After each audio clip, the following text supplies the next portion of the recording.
Hello friends. स्वागत है आपका हमारे यूट्यूब चैनल आर के हिंदी कहानियों में। आज की कहानी है नौकरानी नहीं रानी हूँ मैं। ओ मैडम जी, आपकी हिम्मत कैसे हुई मुझे काम वाली बाई, नौकरानी, मेहरी जैसे नामों से पुकारने की। बुलाना हो तो मुझे प्यार से मेरे नाम से पुकारें या मेड, सर्वेंट अथवा मेड ही कहें। कान खोल कर सुन लो बीबी जी, मैं नौकरानी नहीं हूँ। मैं जिस घर में भी जाती हूँ रानी बनकर रहती हूँ। नौकरानी तो मुझे कोई कह ही नहीं सकता। नौकरी को तो मैं अपनी जूती की नोक पर रखती हूँ। जब मन चाहे ऐसे 2 टकिया नौकरी को ठोकर मारकर चल देती हूँ। गरज तो आपको है मेरी, मुझे नौकरी के लाले नहीं पड़े हैं। बहुतेरी नौकरियां मेरी राह में बिछी हैं। एक घर छोड़ूं तो 10 घर हाथों हाथ झेल लेंगे। रखना हो तो रखो, नहीं तो मैं चली। एक बात अच्छी तरह समझ लो बीबी जी, काम तो मैं अपनी शर्तों पर करती हूँ। अगर आपको मुझे काम पर रखना है तो टाइम की पाबंदी का कोई नाटक नहीं चलेगा। मैं आपकी या आपके साहब की तरह ऑफिस में काम नहीं करती जहाँ समय पर पहुँचना ज़रूरी होता है। मैं तो आराम से अपने घर में काम निपटाकर सज धज कर काम पर पहुँचती हूँ। इसीलिए टाइम को लेकर मुझसे जिग जिग करने का नहीं, समझी आप। एक और ज़रूरी बात, मेरे पास अपना मोबाइल है। मैं अपने मोबाइल से किसी से भी कितनी भी देर कभी भी कैसी भी बातें करूं। आपको कोई एतराज़ करने का हक नहीं है कि काम पड़ा है और न जाने कितनी देर से किससे बतिया रही है। ये भी जान लो, मुझे जब भी जितनी भी बार चाय की तलब लगे, मुझे कड़क मीठी स्पेशल चाय चाहिए। उसके बगैर तो मेरे हाथ पैर ही नहीं चलते। चाय के लिए आप मुझे रोकेंगी टोकेंगी नहीं। और हाँ मेम साहब, ये तो बताना मैं भूल ही गई कि दोपहर को मुझे टीवी पर अपने पसंदीदा सीरियल भी देखने होते हैं। यदि मैं फुल स्पीड पर पंखा चलाकर सीरियल या मूवी देखूं तो ये आपकी आंखों में खटकना नहीं चाहिए। ये भी तो सोचिए, टीवी पर आने वाले विज्ञापनों ने मेरी जनरल नॉलेज में कितनी वृद्धि की है। मैंने उन्हीं से जाना है कि किस बर्तन साफ करने वाले पाउडर में 100 नींबुओं की शक्ति है और किस डिटर्जेंट में 10 हाथों की धुलाई का दम है। ये सारे विज्ञापन हम जैसी मेड सर्वेंट के लिए ही तो बने हैं, ताकि हमें मेहनत कम करनी पड़े और हाथ मुलायम बने रहें। मैं कहूँ उसके पहले ही आपको ये सब चीज़ें बाजार से लाकर रखनी होंगी। मैडम जी, पहले ही बता देना आप कि सास ससुर तो आपके साथ आकर नहीं रहते हैं। मैं ऐसे घरों में काम नहीं लेती हूँ जहाँ बूढ़े सास ससुर भी साथ रहते हों। जितनी देर काम करो उतनी देर खूसट बुढ़िया डंडा लिए सर पर ही सवार रहती है कि ये कर वो कर, ये क्यों नहीं किया वो क्यों नहीं किया। असल बात तो ये है कि बहू पर तो उनकी चलती नहीं, इसलिए सारी कसर वो हम जैसे लोगों पर ही निकालती हैं। और हाँ बीबी जी, अगर आपके घर में छोटे बच्चे हैं और मैं कभी प्यार से उन्हें एक आध चपत लगा दूं तो सीधे थाने में रिपोर्ट कराने मत चली जाना, समझी आप। मेरे खुद के भी तो बाल बच्चे हैं कि नहीं। वो परेशान करते हैं तो मैं उन्हें भी तो कूट देती हूँ। आपके बच्चों को भी मैं अपने बच्चों की ही तरह पालूंगी। कभी एक आध बार ज़रा सा हाथ उठा दिया तो उसके लिए हाय तौबा मचाने की ज़रूरत नहीं। घर में सीसीटीवी कैमरे लगे होने की धमकी तो देना ही मत। सीसीटीवी कैमरे की आंखों में और आपकी आंखों में भी धूल झोंकना हमें खूब आता है। एक बात और जान लो मेम साहब, मेरे अपने भी कुछ रूल्स एंड रेगुलेशंस हैं। मेरा उसूल है कि नौकरी ज्वाइन करने से पहले ही मैं इस मुद्दे पर डिस्कस कर लेना ठीक समझती हूँ कि महीने में 4 छुट्टियाँ, हफ्ते में 1 छुट्टी तो मुझे चाहिए ही चाहिए। आपकी और साहब की नौकरी में 5 डेज वीक का प्रावधान है, तो फिर मैं तो 6 डेज वीक पर काम करने को तैयार हूँ।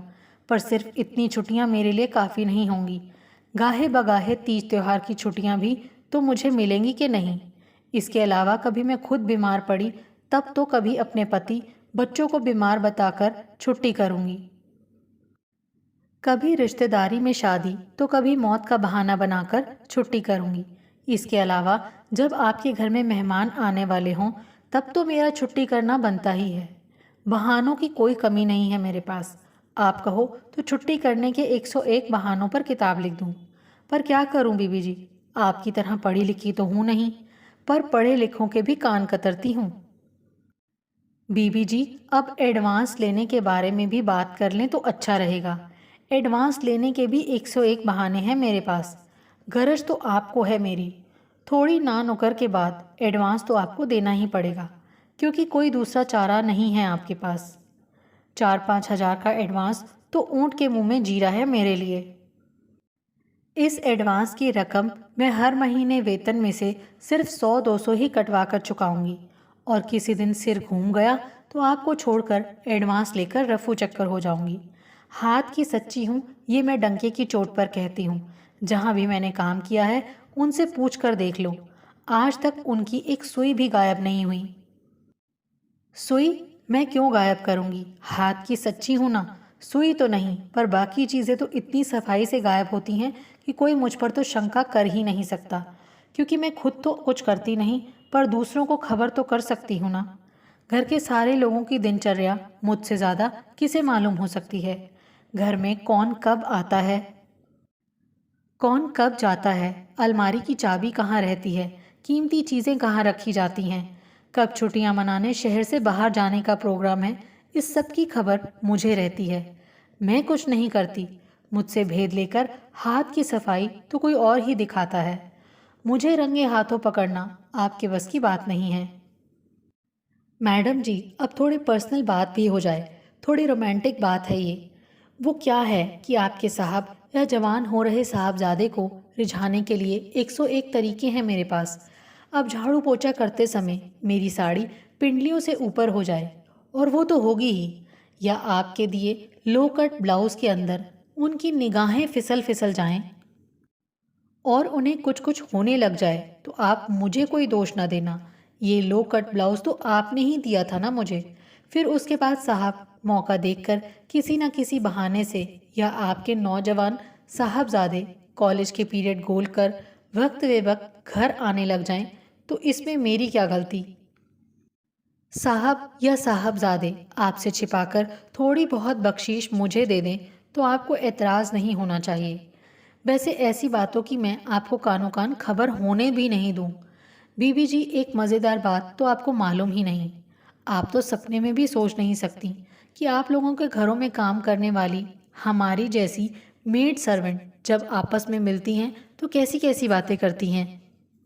आप सुनेंगी तो हंसेंगी या फिर गुस्सा करेंगी कि हमारी बातचीत का मेन टॉपिक, हमारा टारगेट तो बस आप लोग ही रहती हैं। सबने अपनी अपनी मालकिन के उनके रूप रंग और स्वभाव के अनुसार कई मज़ेदार निकनेम रखे हैं। किसी की मालकिन उसकी नज़र में काली मोटी भैंस है, तो कोई अजगर की तरह सारा दिन बिस्तर पर अलसाई पड़ी रहती है। किसी की मालकिन बिल्ली की तरह चटोरी है, तो कोई फैशन कर दिन भर मेंढकी की तरह फुदकती रहती है। कोई बूढ़ी घोड़ी लाल लगाम है, तो कोई जासूस करमचंद की तरह जासूसी करती है। अरे बीबी जी, हमने तो आप लोगों के ऐसे ऐसे नाम रखे हैं, आपकी ऐसी ऐसी मिमिक्री करती हैं, ऐसी ऐसी नकल उतारती हैं कि आप सुन लें तो चुल्लू भर पानी में डूब मरें। किसी दिन हम छुट्टी कर दें तो घर के काम करने में कैसे आपको नानी याद आती है, इसकी एक्टिंग करके तो हम लोटपोट हो जाती हैं। हमारे मन का गुबार या पेट का अफारा कई तरह से निकलता है। कॉलोनी में किसके घर क्या चल रहा है, किसका किसके साथ चक्कर है, कौन किसके साथ रंगे हाथों पकड़ी गई, किसके घर में तीसरी औरत या तीसरे मर्द को लेकर पति पत्नी में कुत्तों की तरह लड़ाई छिड़ी रहती है। इन झूठी सच्ची खबरों को तिल का ताड़ बनाकर अपनी तरफ से ढेरों नमक मिर्च लगाकर हम अपना तो मनोरंजन करती ही हैं। फिर ये ही खबरें हमारे मुखारविंद से घर घर जाकर मालकिन के सामने भी ब्रॉडकास्ट होती हैं, सिवा उनके खुद के घर की खबरों के। हमारा ये न्यूज़ चैनल बहुत लोकप्रिय है। अपनी मालकिन को ब्लैकमेल करना भी मुझे बहुत आता है। त्योहारों पर इनाम और दिवाली पर तो 1 महीने का वेतन बोनस मैं धरा ही लेती हूँ। हर नए साल पर वेतन बढ़वा लेना भी मुझे खूब आता है। इसके अलावा उनकी किसी पड़ोसन ने अपनी मेड सर्वेंट को क्या दिया है, इसकी खबर भी बढ़ा चढ़ाकर सुनाकर अपनी मालकिन को ब्लैकमेल करने में पीछे नहीं रहती हूँ, ताकि वो उससे भी बढ़ चढ़कर मुझ पर कपड़े बर्तन खाने पीने का सामान लुटाने में पीछे ना रह जाएं। अंत में मैं स्पष्ट कर दूं, चाहे तो इसे धमकी भी समझ सकती हैं, कि हम घरेलू काम वाली मेड सर्वेंट ने अपनी यूनियन भी बना रखी है, जिसकी मैं अध्यक्ष हूँ।